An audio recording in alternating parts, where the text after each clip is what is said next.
The development of the global evaluation agenda was one happy moment that I recall from my tenure as Eval Partners co-chair, and possibly one of the most flagrant and powerful proofs of what the collective wisdom of a group of like-minded people who have passion for evaluation can produce. To put things a bit in a historical context, so in 2011, the founders came together and established Eval Partners as a collaboration between IOCE, the United Nations Evaluation Group, UNEG, and a number of other like-minded partner organizations. We then had the first Global Evaluation Forum, which was somehow the foundation of Eval Partners in Chiang Mai in November, December 2012. And starting 2013, we started working tirelessly on declaring 2015 the global year for evaluation. We got the resolution sometimes in late 2014. We had the evaluation year. For the first time, the General Assembly of the United Nations declared a global year for a profession, and that was evaluation, which was amazing by all means. Around that same time, also Agenda 2030 or the SDGs came into existence. And to celebrate that and to put evaluation into the right orbit, the Eval Partners decided to work collectively on the global evaluation agenda. Again, it was a formidable event or a sequence of events, about 90 different evaluation conferences, seminars, workshops, all discussing the future of evaluation. Where do we see ourselves going? We decided to work on 2020 rather than 2030 to differentiate it a bit from Agenda 2030 in itself on one hand, and also to have somehow a clearer time frame in which we could produce some concerted actions for evaluation. 90 events, 6 continents. Many of these events had the Eval torch that we would light up and transmit from one conference to another, sometimes physically, most often virtually, and that was before virtuality became the new norm as it is in our days. So that's a bit the historical context. In terms of content, the Global Evaluation Agenda kind of recaps the basic theory of change that guided the early establishment of Eval Partners and still guides our work today, I think. So we were looking at individual capacities, at institutional capacities, at the enabling environment, and at the interconnection between both. So the text was put together and launched at the second Global Evaluation Forum that took place in Kathmandu, Nepal, and the rest is history.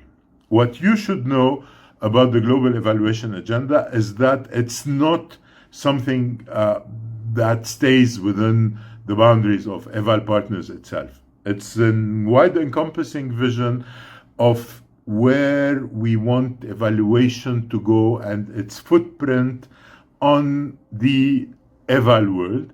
And it has a big number of very concrete suggestions and action and entry points, etc. Its importance for the VOPEs is that it somehow should become the very DNA of VOPEs when they tackle evaluation in a national or a regional country context.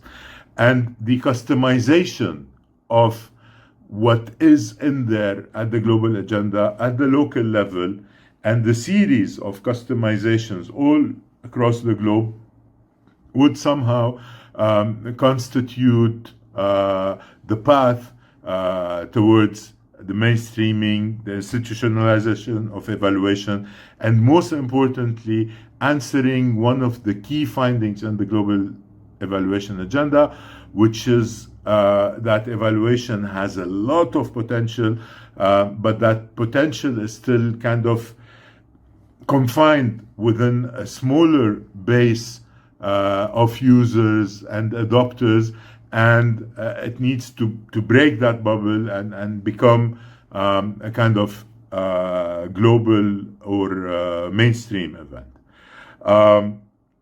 In that sense, VOPEs were called and are still called to look at what is in there. A VOPE in a specific national or regional context would never be able to grow and thrive if individuals are underqualified or underappreciated or sidelined or marginalized. At the same time, if you have the best cohort of individuals who can move mountains, but the institutional uptake is quasi-inexistent or impermeable. So the institutional sphere is kind of impermeable to evaluation. It's just like preaching into the desert. And even if you have qualified individuals and institutions willing to embrace evaluation, but that it's not taken into its optimal use dimension, there again, there would be a lost opportunity. And that's a bit the theory, but in practice, it's basically the interlinkages between both. Sometimes the enabling environment plays a big role. Sometimes there's a bit of blockage in there, so you can go to another way, etc., etc. To sum it up, VOPEs need to have, how can I put it? They need to have clear contributions to that agenda. And if we look back and or not really look back, but also project how things are nowadays, there is more than ever a need to break that little cocoon in which we work. The evaluators and the commissioneers and the academia who have kind of embraced what evaluation is about and its importance. But it's also very important to create demand in order to match supply and to beef up supply in order to create or to meet potential demand and the interlinkages between both on one hand, and on the other hand, have all the sectors, whether we're talking about environment, economy, investment, climate change, now as I speak, food security, etc., have evaluation at its core or at their core, these multiple subjects.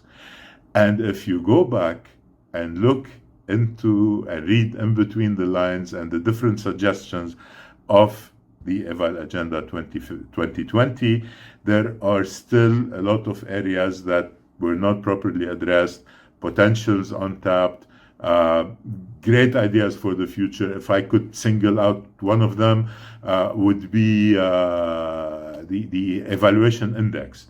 Where do we stand vis-a-vis a number of current and future issues? And going forward, I understand that Eval Partners now is revisiting Eval Agenda 2020 and projecting it now into 2030. We're in 2022, we still have a bit more than 8 years, and there's a long road ahead. So let's join forces and make it happen.